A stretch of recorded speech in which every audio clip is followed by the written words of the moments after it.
Seigneur, ta parole est grande, elle demeure à jamais. Ta parole est infaillible, rien ne peut la supprimer. Bienvenue à vous, chers spectateurs, ainsi qu'à tous nos spectateurs dans le monde entier, dans un nouvel épisode de notre émission d'études quotidiennes Toute la Bible. Dans notre étude du livre des Psaumes, deuxième livre poétique de l'Ancien Testament, nous en sommes au psaume 35 et psaume 36. J'espère que vous nous avez déjà suivis.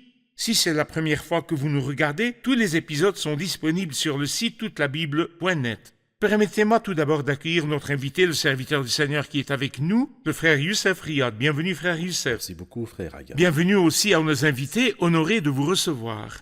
Frère Youssef, nous voulons savoir quel est le thème du psaume 35 parmi les psaumes. Eh bien, il pourrait s'intituler « L'inconstance de l'homme et la fidélité de Dieu ». Et dans ce psaume, nous pouvons voir que la première partie nous parle de la méchanceté des hommes, la cruauté des hommes, qu'ils sont des meurtriers. Quelqu'un a dit parce que le diable est un meurtrier et un mouchard. Dans la première partie, du verset 1 au verset 10, nous voyons que les hommes sont des meurtriers. Et à partir du verset 11 jusqu'à la fin du psaume, nous voyons que les hommes sont des mouchards. Mais Dieu soit loué parce que même si l'homme est inconstant, même si l'homme est méchant, mais Dieu est fidèle. De qui est ce psaume? Qui parle? Tout d'abord, David. Il s'applique à tout croyant qui traverse des circonstances difficiles, entouré de gens mauvais et méchants.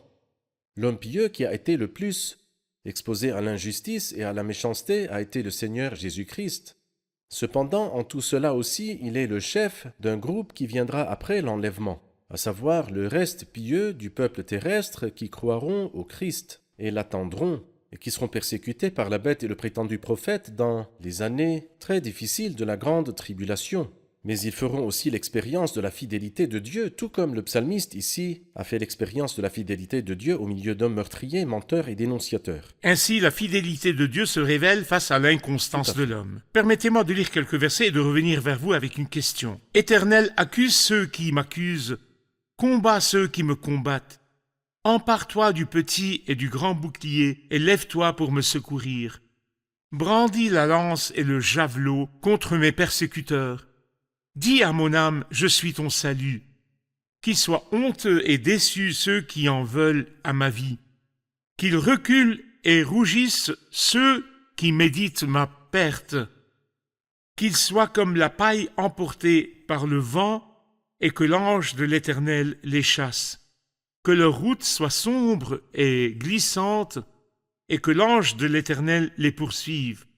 En effet, c'est sans raison qu'ils m'ont tendu un piège. C'est sans raison qu'ils ont creusé un trou pour m'enlever la vie. Que la ruine les atteigne à l'improviste, qu'ils soient pris dans le piège qu'ils ont tendu, qu'ils y tombent pour leur ruine. Alors j'exulterai de joie en l'Éternel, je me réjouirai à cause de son salut. Tous mes os diront, Éternel, qui peut comme toi délivrer le malheureux d'un plus fort que lui, le malheureux et le pauvre de celui qui les dépouille. Tout d'abord, le psaume commence par une demande au Seigneur de plaider et de combattre. Que voyez-vous dans ce type de prière? C'est une prière adaptée au sein de l'Ancien Testament qui avait le principe de la loi qui disait œil pour œil et dent pour dent. Et la grâce révélée dans toute sa plénitude et sa perfection en notre Seigneur Jésus-Christ n'était pas encore apparue. Et après l'enlèvement de l'Église, la grande tribulation, cette période qui sera difficile, il y aura des prières semblables à cette prière. Par exemple, nous lisons dans Apocalypse chapitre 6, « Jusqu'à quand, Maître saint et véritable, tarderas-tu à faire justice et à venger notre sang sur les habitants de la terre ?» Et bien sûr, ceux qui ne font pas la différence entre les dispensations se heurtent aux prières de ces psaumes-là et aux prières de l'Apocalypse, sans savoir que ni les psaumes ni le livre de l'Apocalypse ne parlent dans ces deux versets de l'expérience chrétienne. L'expérience chrétienne, nous la voyons dans le Christ qui a pardonné à ceux qui l'ont crucifié. Nous la voyons aussi dans Étienne qui a dit « Seigneur, ne les charge pas de ce péché. » Mais voici des personnes vivant sous la loi qui réclament vengeance ou la justice par l'élimination des ennemis. Parfait. Après l'appel au combat, il invoque Dieu ou lui demande de combattre pour lui, se sentant impuissant et incapable de faire quoi que ce soit. Mais non seulement il appelle le bras de Dieu à agir, mais il s'adresse à la bouche de Dieu. « Dis à mon âme, je suis ton salut. » Que voyez-vous là? Eh bien, je vois que nous avons souvent besoin d'entendre des paroles de la bouche de Dieu. Il est vrai que nous avons besoin d'expérimenter, mais nous avons aussi besoin qu'il nous parle, que nous l'entendions. Il y a un beau cantique qui dit « J'ai besoin de ta voix, j'ai besoin de tes soins, j'ai besoin que tu me dises, je ressens toujours ta confusion. » C'est-à-dire qu'il y a des moments où nous avons tellement besoin que la voix de Dieu nous dise « Je suis attentif à toi, je te vois, je connais ton désarroi, je ne t'abandonnerai pas. » Très bien, parfait. Merci frère Youssef, nous allons faire une pause, puis prendre une question du public. Chers spectateurs, je vous retrouve après la pause, ne quittez pas. L'apôtre Paul écrit dans son épître aux Romains, chapitre 12 et verset 19, « Ne vous vengez pas vous-même, bien-aimés, mais laissez agir la colère de Dieu, car il est écrit, « C'est à moi qu'appartient la vengeance. C'est moi qui donnerai à chacun ce qu'il mérite, dit le Seigneur. » Nous ne devons pas nous venger pour nous-mêmes, mais nous devons remettre nos affaires à Dieu. C'est sa spécialité, et cette tâche est la sienne. Il peut s'en charger mieux que vous et moi.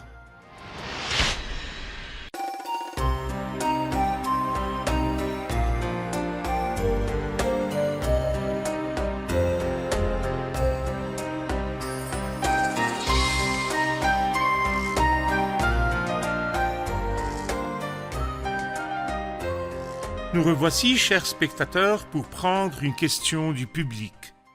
Je voulais savoir qui est l'ange de l'Éternel mentionné dans plusieurs versets du psaume.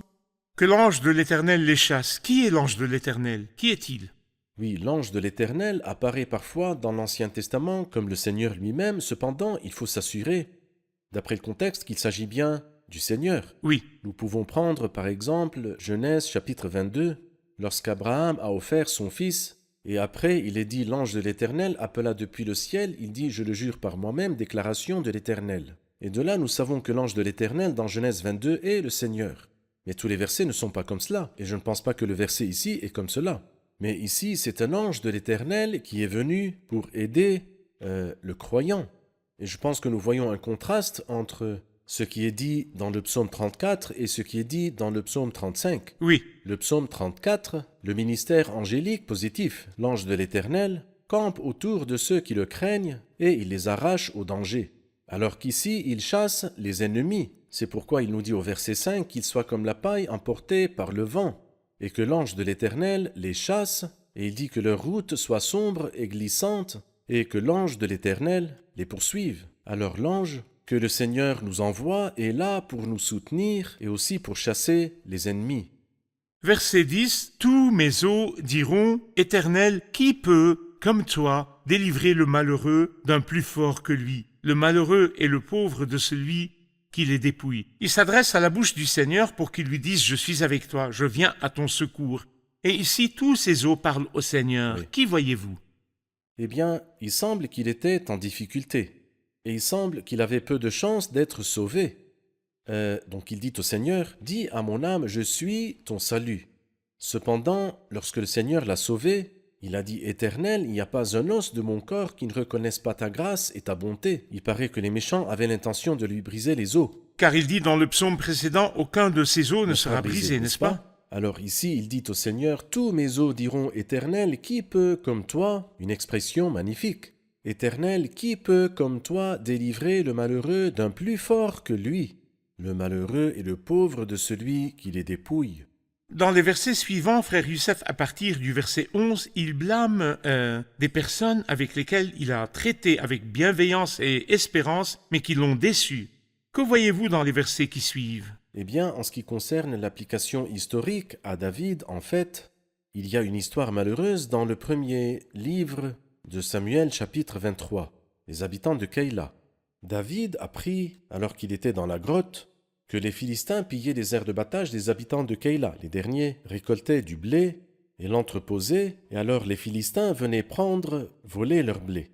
Donc quand il l'apprit, il se porta au secours des habitants de Keïla et intervint en leur faveur.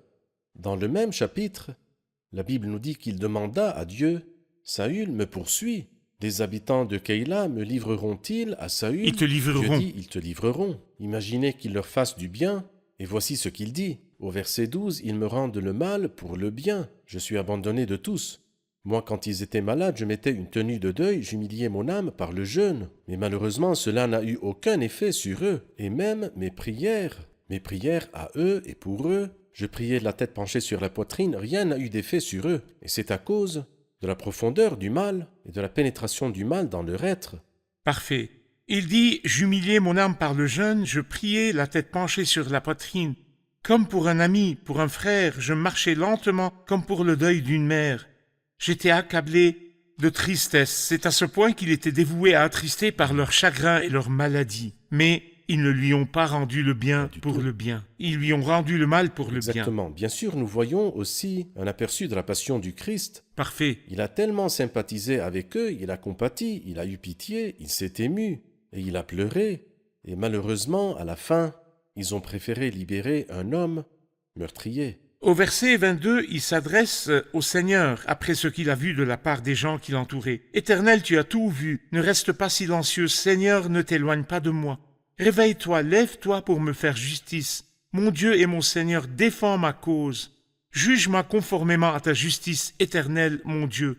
Qu'ils ne se réjouissent pas à mon sujet, qu'ils ne disent pas dans leur cœur « Ah, voilà ce que nous voulions », qu'ils ne disent pas « Nous l'avons anéanti », que tous ensemble ils soient honteux et rougissent, ceux qui se réjouissent de mon malheur, qu'ils soient couverts de honte et de confusion, ceux qui s'attaquent à moi, qu'ils aient de l'allégresse et de la joie, ceux qui prennent plaisir à me voir justifié. Ils pourront dire sans cesse que l'Éternel est grand, lui qui veut la paix de son serviteur. Alors ma langue célébrera ta justice et ta louange tous les jours. Que voyez-vous dans les derniers versets? Eh bien, je ne peux m'empêcher d'y voir une image du grand fils de David. Il est vrai que David a souffert à cause des gens qu'il aimait, mais ce n'est rien comparé aux souffrances du fils de David. Quand nous arriverons au psaume 40, nous verrons qu'ils ont dit de lui « Ah, ah ». Ce sont des mots sarcastiques, exactement comme lorsqu'il est dit dans les évangiles, tous les passants se moquaient de lui et ils l'insultaient. Et comment se sont-ils moqués? Ils ont dit ce qui est écrit ici. Ah, ah. Nous verrons cela aussi dans le psaume 40. Mais ici, David dépose, il met sa plainte devant le Seigneur. Les gens que j'aimais, pour lesquels quand ils étaient malades, je mettais une tenue de deuil. Les gens pour lesquels, comme pour le deuil d'une mère, j'étais accablé de leur tristesse. J'étais un homme de douleur, habitué à la souffrance. Et lorsque il était pendu à la croix, il était l'objet de moqueries. Tout le peuple, tous ceux qui le voyaient, se tenaient là et regardaient. Tous ceux qui me voient se moquent de moi, ils ricanent, se moquent de moi. C'est vrai, il a été méprisé et délaissé par les hommes. Que l'Éternel est grand, lui qui veut la paix de son serviteur. Alors ma langue célébrera ta justice et ta louange tous les jours. Il fait le lien ici, en mentionnant le nom de Dieu, il dit « Ma langue célébrera ta justice ». Il fait confiance en la justice de Dieu. Que voyez-vous à la fin? Eh bien, il parle ici des gens calomniateurs et diffamateurs qui lui ont fait du mal, qui lui ont fait de mauvaises choses. Mais Seigneur, toi tu es le juste. Et je pense que le Christ comptait justement là-dessus. Il est écrit, lui qui est insulté, ne rendait pas l'insulte, maltraité, ne faisait pas de menaces, mais s'en remettait à celui qui juge justement. Le Dieu juste lui a-t-il rendu justice? Eh bien oui. Il l'a élevé à la plus haute place et lui a donné un nom qui est au-dessus de tout nom. Dans la première partie, nous voyons « Mon âme se réjouit de ton salut ». Mais ici, non seulement je me réjouis de ton salut, mais j'en témoigne. Ma langue célébrera ta justice et ta louange tous les jours. Et je pense qu'il y a deux beaux résultats. Nous nous réjouissons du salut de Dieu et nous témoignons de ce salut. Parfait, parfait. Nous en arrivons maintenant au psaume 36. Et je voudrais que vous nous donniez une idée de ce dont il s'agit. Eh bien, nous pouvons donner à ce psaume le titre de l'homme impie et du bon Dieu.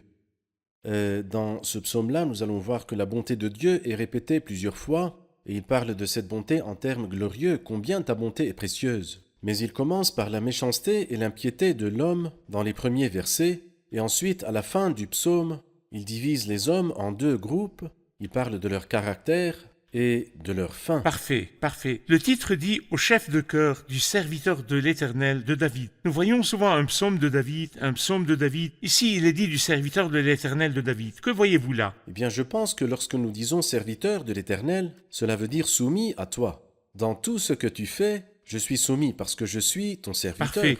Je n'ai pas le droit de te dire de faire ceci ou cela pour moi, je suis ton serviteur. Tout ce que tu me fais, j'y suis soumis. D'accord.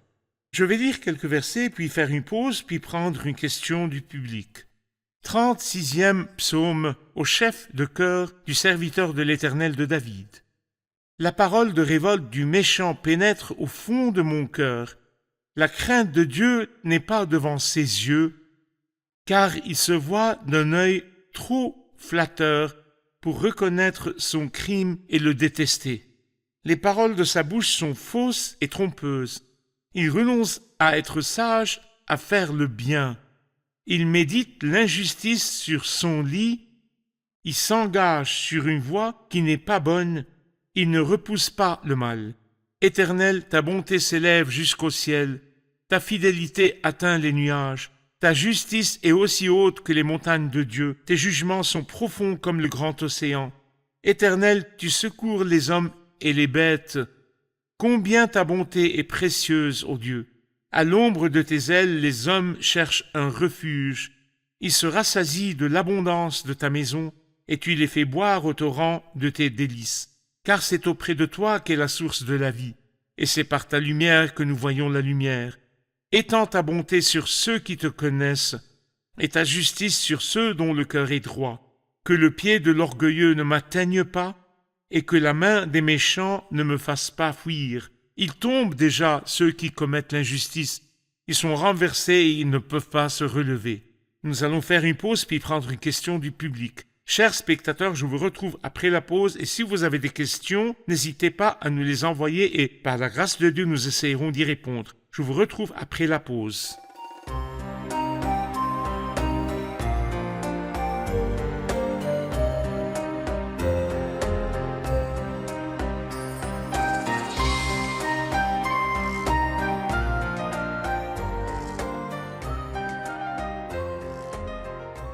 Nous revoici, chers spectateurs, pour prendre une question du public. Dans le premier verset, il est écrit la parole de révolte du méchant. Que signifie cette expression? C'est un verset difficile à comprendre, nous avons donc besoin d'une explication. Le premier verset. En fait, les versets 1 et 2 sont tous les deux un peu difficiles. La parole de révolte du méchant pénètre au fond de mon cœur. Il est dit que le mot parole, dans la Bible hébraïque, signifie inspiration. Comme s'il voulait dire que la voix de son Dieu, le méchant n'a pas de Dieu, il ne connaît pas Dieu, mais la voix qui équivaut à la voix de Dieu est la voix de la révolte dans son cœur. Son idole. Son idole est le péché et le mal. C'est pourquoi il dit que c'est la parole de révolte qui le guide. Il s'y soumet comme si c'était son inspiration. La parole de révolte du méchant pénètre au fond de mon cœur. Et l'expression pénètre au fond de mon cœur est aussi problématique. Que veut dire pénètre au fond de mon cœur? Selon les commentateurs, il y a deux significations. La première est que David était convaincu dans son cœur que telle est la réalité des méchants, parce que les méchants écoutent uniquement la voix du péché dans leur cœur. Alors il en était convaincu dans son cœur. Oui. Ou la deuxième signification est que David a découvert avec horreur que la méchanceté des méchants, que la semence de ce mal, se trouvait au fond de son cœur, à lui. Le célèbre poète allemand Goethe a déclaré « Je n'ai commis aucun crime, cependant je dis que tous les crimes qui ont été commis par les hommes ont leur semence à l'intérieur de moi, et cet homme n'était pas loin du royaume de Dieu. » Et ici David dit aussi « Moi je sens que la terrible méchanceté des méchants a sa semence à l'intérieur de mon cœur. » Que signifie donc la parole de révolte du méchant pénètre au fond de mon cœur? Cela signifie que la crainte de Dieu n'est pas devant mes yeux. Et si la crainte de l'Éternel est le commencement de la sagesse, alors la folie même et le mal même est le fait d'ôter la crainte de Dieu de devant vos yeux. On dit de certains rois qu'ils ne craignent pas Dieu et qu'ils n'ont d'égard pour personne. C'est vrai. Ils tuent qui ils veulent et épargnent qui ils veulent. Ils enlèvent l'idée de l'existence de Dieu de devant leurs yeux pour qu'il n'y ait pas d'autorité pour juste. leur demander des comptes. C'est-à-dire s'ils sont rois, qui peut leur dire non? Ils Parfait. considèrent donc qu'il n'y a pas de Seigneur pour eux et pas de Dieu. C'est vrai. Et les versets 6 à 9 qui parlent de la bonté de Dieu, parlez-nous-en, frère Youssef. Eh bien, regardez combien de fois le mot ta bonté est répété. Éternel, ta bonté s'élève jusqu'au ciel. Et puis combien ta bonté est précieuse, ô Dieu. Et puis au verset 7, il dit « Étends ta bonté sur ceux qui te connaissent ». Ici, il dit « Ta bonté s'élève jusqu'au ciel ». Cela nous rappelle le psaume 103 qui dit « Autant le ciel est élevé Oui, au-dessus de la terre, autant sa bonté est grande pour ceux qui le craignent. » Donc ceux qui craignent Dieu, le Seigneur ne les terrifie pas, au contraire. Autant le ciel est élevé au-dessus de la terre, autant sa bonté est grande. Mais non seulement il est bon, mais il est aussi fidèle, la fidélité de Dieu. Et ce n'est pas tout, il est juste et droit, ta justice est aussi haute que les montagnes de Dieu. Tes jugements sont profonds comme le grand océan. Les montagnes, la chose que nous connaissons le mieux, c'est la grande et haute montagne, et la justice de Dieu est tellement formidable et tellement grande, jusqu'au point où il était absolument impossible de sauver l'homme si ce n'est sur la base de la justice. Et c'est pourquoi la croix est venue. Parfait. Beaucoup de gens rejettent l'idée de la croix et disent Dieu est libre de faire ce qu'il veut. Ils ne réalisent pas que la justice de Dieu et la droiture de Dieu et la sainteté de Dieu sont parfaites et absolues. Très bien, parfait. Éternel, tu sauves les hommes et les bêtes. Qu'entendons ici par salut? Quel genre de salut? Pas le salut éternel, bien sûr, mais comme, par exemple, lorsque nous lisons dans la première épître à Timothée, tu es le sauveur de tous les hommes, Dieu est le sauveur de tous les hommes, et en particulier les croyants. Cela ne veut pas dire que les méchants auront le salut éternel, non. Si nous revenons au livre de Jonas, nous verrons que Dieu a eu pitié de la ville dans laquelle il y avait beaucoup d'êtres humains, incapables de distinguer leur droite de leur gauche, des enfants. Mais il y avait aussi un grand nombre d'animaux. Si Dieu avait détruit Ninive, c'est-à-dire comme Jonas l'avait dit, dans 40 jours, Ninive sera détruite, non seulement les hommes auraient péri, mais aussi les bêtes. Et ensuite, Dieu fait des reproches à Jonas en disant « Jonas, tu as pitié, toi tu as pitié de la plante qui ne t'a coûté aucune peine, et moi je n'aurai pas pitié de la grande ville dans laquelle se trouvent plus de 120 000 êtres humains, incapables de distinguer leur droite de leur gauche. » Et puis il ajoute en disant « et un grand nombre d'animaux. » Donc ce salut est synonyme de préservation. Comme le dit Satan à propos de Job, ne l'as-tu pas entouré de ta protection, lui, sa famille et tout ce qui lui appartient? Même les biens de Job ont été préservés. Combien ta bonté est précieuse, ô Dieu, à l'ombre de tes ailes, les hommes cherchent un refuge. Que nous apprend l'ombre des ailes de Dieu? Eh bien, David est connu par cette expression, et elle apparaît très souvent dans les psaumes que David a écrits. Et je pense qu'il la tient de son arrière-grand-père, Boaz, lorsque il a dit à Ruth, la Moabite, la grand-mère de David, il lui dit « Tu es venu te réfugier sous les ailes du Dieu d'Israël ». Et le Christ a utilisé cette expression. Il a dit « Jérusalem, combien de fois j'ai voulu rassembler tes enfants comme une poule rassemble ses poussins sous ses ailes. Le lieu de sécurité pour les petits poussins est sous les ailes de la grande poule. Et le lieu de chaleur, où les petits poussins se réjouissent lorsqu'ils demeurent dans ce lieu-là. Nous nous réjouissons à l'ombre de ses ailes, et nous cherchons refuge à l'ombre de ses ailes. C'est par ta lumière que nous voyons la lumière. Que signifie c'est par ta lumière que nous voyons la lumière? Quand vous lisez le verset depuis le début, car c'est auprès de toi qu'est la source de vie, et c'est par ta lumière que nous voyons la lumière, cela nous rappelle le verset de l'évangile de Jean, au chapitre 1, dans le verset 4. En elle, il y avait la vie, et cette vie était la lumière des êtres humains. Quand Dieu nous donne la lumière, nous pouvons voir la lumière, sinon nous vivrons dans les ténèbres et notre éternité sera dans les ténèbres. Et j'espère que chaque téléspectateur dira sincèrement au Seigneur, c'est par ta lumière, Seigneur, que nous voyons la lumière. Quand nous acceptons le Christ, la vraie lumière, notre vue deviendra claire et nous voyons que notre éternité le sera aussi. C'est par ta lumière que nous voyons la lumière. Dernier verset, verset 12, que le pied de l'orgueilleux ne m'atteigne pas et que la main des méchants ne me fasse pas fuir. Pourquoi? Qu'est-ce que cela signifie? Eh bien, cela signifie que tant que vous avez confiance en Dieu, en sa fidélité, comme nous l'avons vu, bien que ce psaume parle de l'impiété des méchants, la crainte de Dieu n'est pas devant leurs yeux, mais il parle aussi de la fidélité de Dieu. C'est pourquoi, si Dieu est fidèle, nous pouvons compter sur sa fidélité. Nous sommes assurés d'être préservés parce que Dieu est fidèle et non parce que nous sommes fidèles, ni parce que les gens sont fidèles, mais parce que Dieu est fidèle. Et c'est pourquoi nous sommes assurés de notre préservation éternelle, grâce à la fidélité de Dieu. Dans les temps anciens, c'était la coutume des rois, lorsqu'un roi battait un roi, il s'approchait de lui et posait son pied sur sa nuque. Étendez la main pour le dépouiller de ses grades ou lui prendre son sceptre.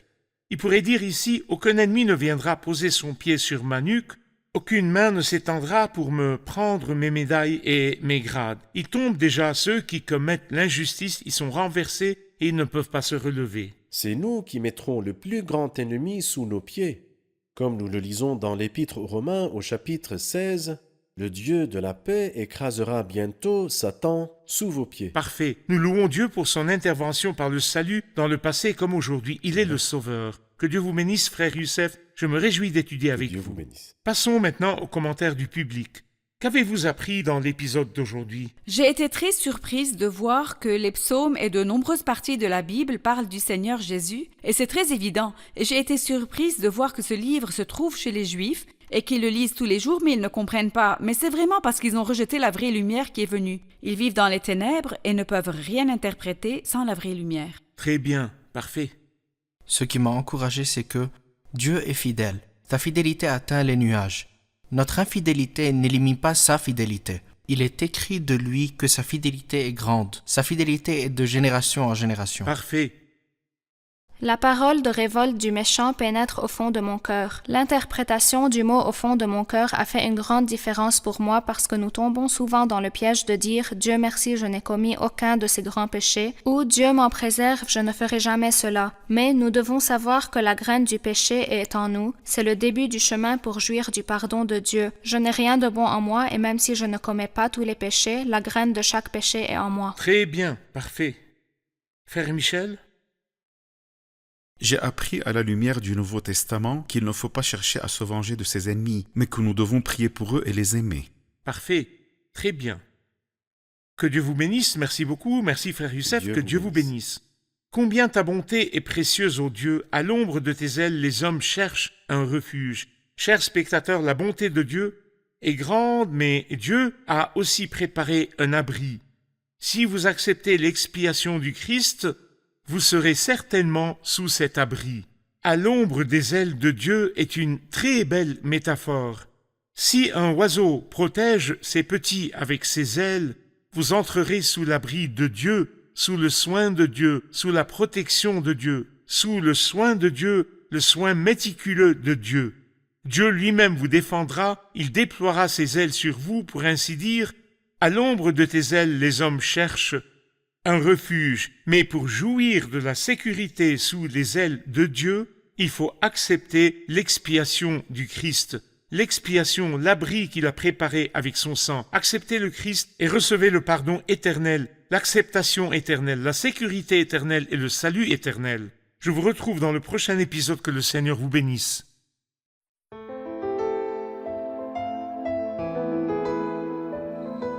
Seigneur, ta parole est grande, elle demeure à jamais. Ta parole est infaillible, rien ne peut la supprimer.